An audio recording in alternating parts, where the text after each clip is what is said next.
$11. That's what they give me to live on for a whole week. $11 to cover everything I need beyond the basic food and shelter they provide here. It's impossible. I try to explain this to the staff, to anyone who will listen, but the message doesn't seem to get through. $11 doesn't even cover a decent meal out, let alone the little things that make life bearable. The simple things most people take for granted, a new book, a cup of coffee from that cute place downtown, a movie ticket to escape reality for a few hours, are luxuries I can only dream about. I watch others come and go from this place, rebuilding their lives, moving forward. But I'm stuck, tethered by this impossible budget, unable to even imagine a future where I'm not defined by my diagnosis and this meager allowance. It's degrading, this constant struggle to make ends meet. It's a constant reminder that in the eyes of the system, my life is worth so little. $11. It's an insult, a cruel joke that I'm forced to be the punchline of, week after week. People see the word rehab and they think they understand. They think they know my story. They picture addiction, maybe a brush with the law. They don't see the invisible struggles, the ones that rage silently within.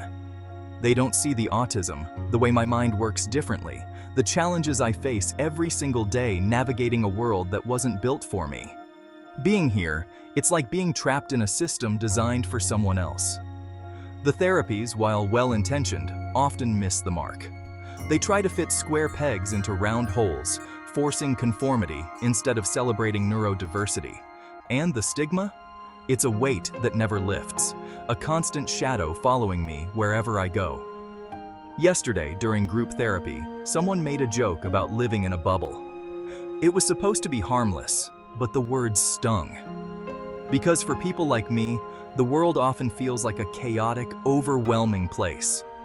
Sometimes, retreating inward is the only way to cope. But that doesn't mean we're not capable, that we don't deserve the same opportunities and respect as anyone else. I am good at math. I see patterns where others see chaos.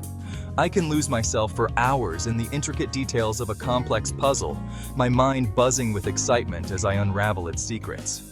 But ask me to navigate a social situation, to decipher the unspoken rules of human interaction? That's when the anxiety takes over, when the world starts to spin a little too fast.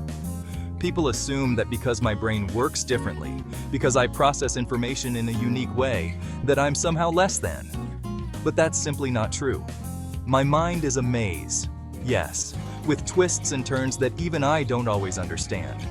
But it's also a place of incredible beauty and depth, a source of creativity and insight that I'm constantly exploring. I may need support, but that doesn't mean I'm not capable of living a full and meaningful life. I have dreams, aspirations, just like anyone else.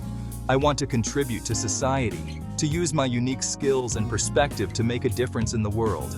But how can I do that when I'm constantly worried about how I'm going to afford basic necessities? They tell us to have faith, to believe in ourselves. They tell us that anything is possible if we set our minds to it. And I want to believe them. I cling to hope like a life raft, especially on days when the weight of it all feels too heavy to bear. But hope without dignity is like a seed without water. It can't flourish, can't take root and grow. How can we be expected to believe in ourselves, to strive for a better future, when our basic needs are barely met? When we're denied the financial autonomy to make even the smallest decisions about our own lives? Dignity isn't a luxury. It's a fundamental human right. It's the foundation upon which all other progress is built. Without it, we're left adrift, our potential stunted, our dreams deferred. It's time to stop treating financial support as a handout and start recognizing it for what it is, an investment in the future, a way to empower individuals to break free from the cycle of poverty and dependence. It wasn't always this difficult. I remember a time when programs like this were better funded, when there was a genuine belief in the power of rehabilitation and social support. But somewhere along the way, the priorities shifted. The ladder of opportunity was pulled up, leaving people like me stranded at the bottom. Policies enacted during the Trump era, with their focus on austerity and cuts to social programs, had a devastating impact on the disabled community. Suddenly, the meager safety net we relied on was riddled with holes, leaving us vulnerable and exposed. And the rhetoric?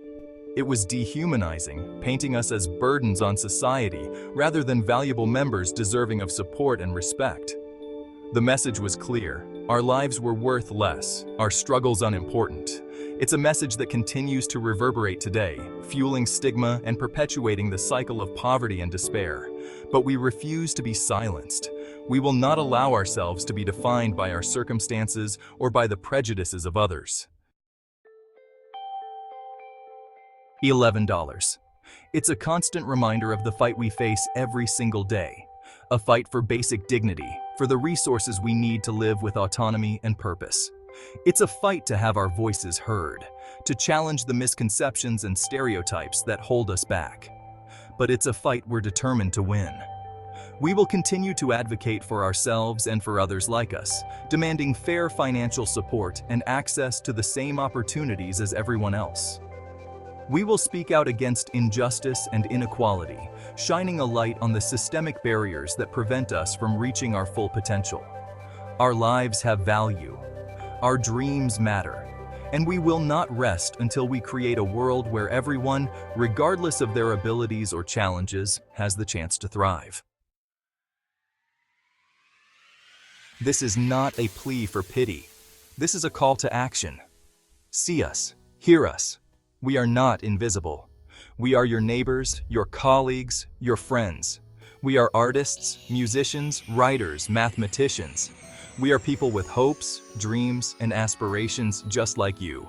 We may need support, but that doesn't diminish our value or our potential. It's time to stop defining people by their diagnoses and start recognizing the unique strengths and perspectives they bring to the table.